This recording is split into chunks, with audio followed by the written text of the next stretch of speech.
Tudo isso por quê? Por causa da tecnologia. E por falar em tecnologia, o Fernando Barra, que é especialista em tecnologia e inovação, está aqui conosco. Fernando, muito obrigado aqui por atender o Jornal Nova Brasil. Bom dia, Heródoto, a todos os ouvintes da Nova Brasil. Bom, Fernando, vamos lá, para você explicar para a gente. Momento Sputnik, vou ler aqui. Momento Sputnik foi uma das expressões usadas pelo mercado para resumir a reviravolta causada em poucos dias por uma empresa chamada DeepSeek, rival chinês da ChatGPT. Então vamos lá, Fernando. O que aconteceu aí com esse setor?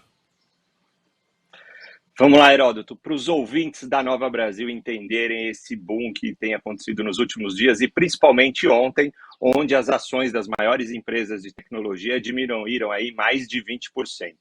Desde novembro de 2022, surgiu um novo tipo de inteligência artificial, a inteligência artificial generativa, aquela inteligência artificial que qualquer usuário, qualquer pessoa comum pode conversar com ela através de um aplicativo via chat. A primeira grande empresa foi a OpenAI, a fundadora do ChatGPT, que você acabou de dizer. Depois surgiu a Meta, que é outra empresa americana, e o Google. Até agora, toda a hegemonia de uso de uma inteligência artificial generativa era somente de empresas americanas. E para garantir isso, o próprio governo americano bloqueou a venda dos chips, dos computadores que podem acessar e desenvolver esse tipo de inteligência artificial. Surpreendentemente, a China apareceu há 2 semanas com esta nova inteligência artificial chamada DeepSeek, que tem a mesma performance e a mesma resposta que o ChatGPT, o Google e a Meta, utilizando bem menos computadores para desenvolver. Ou seja, mesmo com acesso restrito à tecnologia, a China conseguiu desenvolver uma inteligência artificial tão inteligente quanto os Estados Unidos, mas por 10% do custo. Ou seja, agora você consegue usar uma inteligência artificial muito mais barato do que utilizar as inteligências artificiais dos Estados Unidos. E as empresas americanas que estavam supervalorizadas perderam aí 20% do seu valor da noite para o dia. Só para ter uma ideia, Heródoto, ontem o aplicativo da DeepSeek na Apple Store, a loja de aplicativos do iPhone, foi o aplicativo mais baixado, passando todas as inteligências artificiais e todos os outros aplicativos de mercado. Fernando, é uma surpresa, então, uma empresa chinesa entrar no mercado e derrubar o valor das ações das outras americanas? Uma queda fortíssima, já visto que essas empresas valem muito dinheiro. Exatamente, Heródoto. Aqui a gente uniu duas forças econômicas que têm muita volatilidade, né? A tecnologia, que toda hora muda, e o mercado financeiro de ações, que vive muito de especulação e ele sempre antecipa movimentos. Essa queda gigantesca envolve um pouco aí esse tipo de mercado, que é um pouco especulativo, mas indiscutivelmente a China demonstrou um conhecimento de tecnologia e o desenvolvimento de uma inteligência artificial tão boa quanto o ChatGPT, por um custo tão inferior. Só para ter uma ideia, o ChatGPT usa desses chips, desses computadores, que são feitos por uma empresa americana, a NVIDIA, 16 mil chips para poder criar a inteligência artificial do ChatGPT. A China conseguiu fazer isso com apenas 2 mil chips, quase 10% da quantidade que os Estados Unidos utiliza, e de uma versão anterior, já que ela não pode comprar as novas versões. Então, de fato, mesmo sendo um mercado especulativo, essa queda deve se acertar e não deve ser algo tão brusco. A China provou ao mundo que existe uma opção a mais para usar a inteligência artificial do que somente os Estados Unidos. E aí, o que a gente vai ver agora, ainda mais com o governo do Donald Trump chegando, vai ser um protecionismo para tentar fechar cada vez mais esse mercado e garantir que os Estados Unidos continue sendo líder nessa área, ou a China desbanque de vez isso. Então, os próximos dias, eu diria que os próximos meses vão ser bem curiosos para a economia mundial, visto que a inteligência artificial está afetando todas as áreas de todo o mundo e de todo tipo de indústria. Agora, Fernando, e do ponto de vista do consumidor, do ponto de vista do internauta, isso é bom, isso é ruim? Qual é a sua avaliação?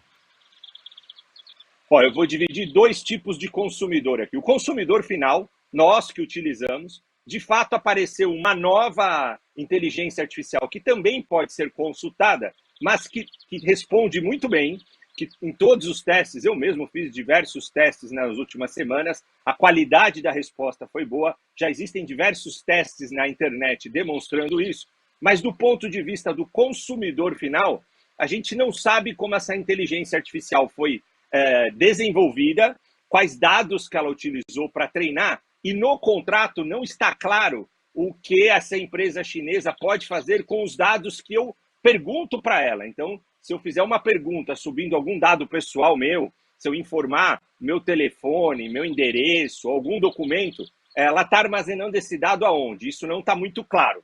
No chat GPT, isso sim fica bem claro. A OpenAI tem um contrato claro de que tipo de dado ela guarda e não guarda. Então, do ponto de vista de consumidor, acho que vale a pena esperar para a gente entender melhor como vai ser a segurança desses dados.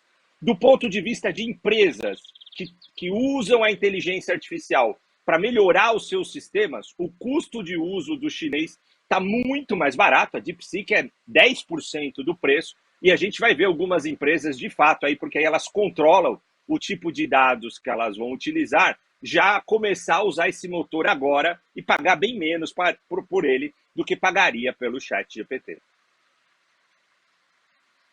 Fernando, pergunta o seguinte, essa nova inteligência artificial já está disponível no mundo todo ou não? Já, Heródoto. Ontem, por exemplo, ela foi aqui nos Estados Unidos, ela foi o aplicativo baixado, e aqui no Brasil está disponível. Então, qualquer consumidor pode acessar a sua loja de aplicativos, vai encontrar lá o aplicativo DeepSeek e pode baixar e usar, fazer pesquisas, assim como ele estava utilizando ChatGPT, Google Gemini. Apenas deixo esse alerta, não está claro quais dados, quando você utilizar os dados que você passar para essa inteligência artificial, não está claro quais que essa empresa vai armazenar e o que ela pode fazer com essas informações. Então, é algo que a gente sempre traz aqui na minha coluna semanal. Usar tecnologia é fundamental, nós precisamos ser alfabetizados em novas tecnologias. O uso de inteligência artificial é para todos, mas também precisamos ter a consciência de quais dados e de informação, né? Cibersegurança é algo muito importante. Então, saber quem está com os nossos dados e o que eles vão fazer é algo que vale a pena prestar atenção. Fernando, usando aquela expressão dernier cri, isso é o dernier cri da tecnologia chinesa ou vem mais surpresas para aí, hein? Olha, eu acredito que seja, Heródoto. A China, de fato, vai brigar fortemente com os Estados Unidos nessa hegemonia tecnológica. Nós passamos anos e anos vendo os Estados Unidos sempre à frente em termos de tecnologia, e a China chegou lá. A China não só copia mais tecnologia americana, ela cria e cria com qualidade. Vamos ver aí os carros elétricos, os aparelhos de telefone celular e agora na inteligência artificial. Donald Trump tem um trabalho muito grande, os Estados Unidos vai ter um trabalho muito grande se eles quiserem continuar com essa hegemonia tecnológica, e vai ter que criar um protecionismo que praticamente é impossível hoje em dia com acesso à internet e à comunicação. Nós vamos ver aí uma disputa muito grande entre China e Estados Unidos para todas as áreas tecnológicas nos próximos anos. Tá ok. Fernando, obrigado, viu? Obrigado você, Heródoto. Um abraço a todos os ouvintes da Nova Brasil. Só um detalhe, no próximo boletim quero ver se você vai falar em mandarim. Já é.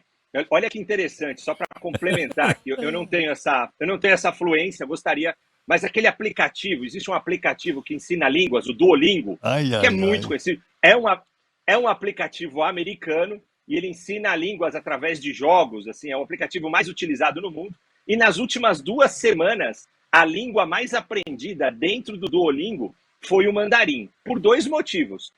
Por esta questão do DeepSeek e também por aquela questão da proibição do TikTok, que logo depois de um dia os Estados Unidos voltou atrás. Tem um concorrente do TikTok que é todo chinês e muitos americanos foram aprender mandarim para utilizar ele. Então, eu diria que aprender inglês e mandarim nos próximos anos aí Se a inteligência artificial não unificar as línguas, vai ser mandatório. Viu? Ai, ai, ai.